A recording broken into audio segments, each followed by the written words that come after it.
നമസ്കാരം. മംഗളം ന്യൂസിലേക്ക് എല്ലാവർക്കും സ്വാഗതം. ഞാൻ ബിനി പ്രേമരാജ്.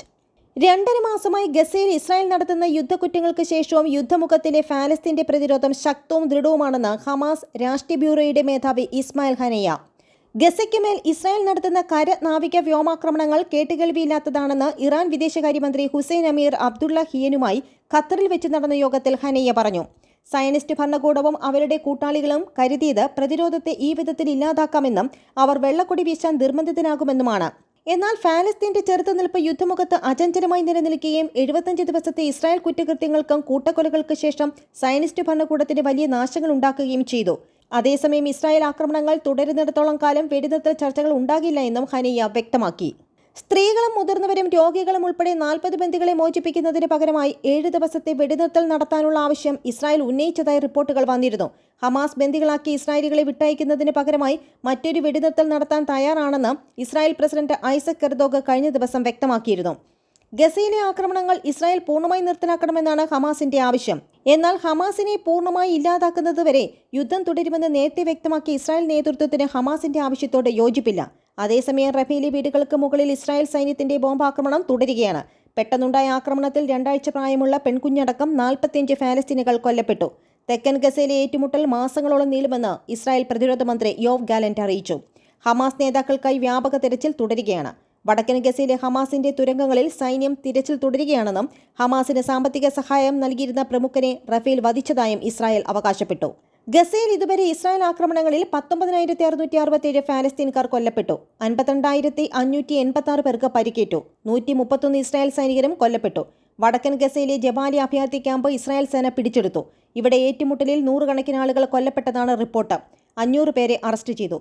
തെക്കൻ ഗസയിലെ രണ്ടാമത്തെ വലിയ നഗരമായ കാൻ യൂനസിൽ ഇസ്രായേൽ സൈന്യവും ഹമാസും തമ്മിൽ രൂക്ഷമായ തെരുവ് യുദ്ധം തുടരുകയാണ്. വടക്കൻ ഗസയിൽ അവശേഷിച്ച 2 ആശുപത്രികൾ കൂടി ഇസ്രായേൽ സൈന്യം പിടിച്ചെടുത്തു. ഇവിടെ ഉണ്ടായിരുന്ന ജീവനക്കാരെ തടഞ്ഞു വെച്ചിരിക്കുകയാണ്. ഗസ സിറ്റിയിൽ സെന്റ് ജോൺസ് ആംഗ്ലിക്കൻ കത്തീഡ്രൽ നടത്തുന്ന അൽ അഹ്ലി ഹോസ്പിറ്റലും രാജ്യാന്തര സന്നദ്ധ സംഘടനയായ ഡോക്ടേഴ്സ് വിത്തൌട്ട് ബോർഡേഴ്സ് നടത്തുന്ന അൽ ഔദ ആശുപത്രിയുമാണ് പിടിച്ചെടുത്തത്. അൽ അഹ്ലിയിൽ ഗുരുതരമായി പരിക്കേറ്റ 100ഓളം പേരെ ചികിത്സിക്കുവാൻ ഇനി 2 ഡോക്ടർമാരും 4 നഴ്സുമാരും മാത്രമാണുള്ളത്. അതേസമയം ഗസയിൽ അടിയന്തര സഹായം എത്തിക്കുന്നതിനായുള്ള UN രക്ഷാസമിതിയിലെ പ്രമേയം വോട്ടിനിടുന്നത് വീണ്ടും നീട്ടിവെച്ചു. UAE അവതരിപ്പിച്ച പ്രമേയം US വീറ്റോ ചെയ്യുന്നത് ഒഴിവാക്കാനുള്ള ചർച്ച തുടരുകയാണ്. അതേസമയം വീണ്ടും വെടിനിർത്തലിനായി ഖത്തർ, ഈജിപ്ത് മധ്യസ്ഥതയിലുള്ള ചർച്ചകൾ പുരോഗമിക്കുന്നു. ബന്ദികളെയും തടവുകാരെയും പരസ്പരം കൈമാറിയുള്ള കരാറിനാണ് ശ്രമിക്കുന്നത്. ചർച്ചകൾക്കായി ഹമാസ് മേധാവി ഇസ്മായിൽ ഹനയ്യ ഇന്നലെ ഈജിപ്തിലെ കൈറോയിലെത്തി. അതേസമയം ഇസ്രായേൽ സേനയുടെ കരവ്യോമാക്രമണത്തിൽ പരിക്കേറ്റ് ഗാസയിലെ ആശുപത്രിയിൽ കഴിയുന്നവർക്ക് നേരെ ആക്രമണകാരികളായ നായ്ക്കളെ അഴിച്ചുവിട്ടു ഇസ്രായേൽ സൈന്യം. ഗാസയിലെ കമാൽ അദ്വാൻ ആശുപത്രിയിലാണ് സംഭവം. ആശുപത്രിയിൽ നടത്തിയ റെയ്ഡിനിടെ ഇസ്രായേൽ സേന ബുൾഡോസറുകൾ ഉപയോഗിക്കുകയും ആക്രമണകാരികളായ നായ്ക്കളെ അഴിച്ചുവിടുകയും ചെയ്തുവെന്നും അതിൽ അന്വേഷണം വേണമെന്നും ഗാസ ആരോഗ്യ ഉദ്യോഗസ്ഥർ ആവശ്യപ്പെട്ടു. ദിവസങ്ങളോളം ഉപരോധിക്കുകയും ഷെല്ലാക്രമണം നടത്തുകയും ചെയ്ത ശേഷമാണ് ഇസ്രായേൽ സൈന്യം ആശുപത്രിയിൽ റെയ്ഡ് നടത്തിയത്. ഇസ്രായേൽ സൈന്യം ആശുപത്രിയുടെ ചില ഭാഗങ്ങൾ നശിപ്പിക്കുകയും രോഗികൾക്ക് സഹായം നിഷേധിക്കുകയും ആരോഗ്യ പ്രവർത്തകരെയും തൊഴിലാളികളെയും പരിക്കേറ്റവരെയും അഭയം തേടിയ സിവിലിയന്മാരെയും ആക്രമിക്കുകയും ചെയ്തതായി ഗാസ മുൻപിലെ ആശുപത്രികളുടെ ജനറൽ ഡയറക്ടർ മുനീർ അൽ ബുർഷം ആശുപത്രി പീഡിയാട്രിക് വിഭാഗം മേധാവി ഡോക്ടർ ഹുസാം അബു സുഫിയയും വാർത്താസമ്മേളനത്തിൽ പറഞ്ഞു. ആശുപത്രി കവാടത്തിലും പരിസരത്തും സേന ബോംബിട്ടു.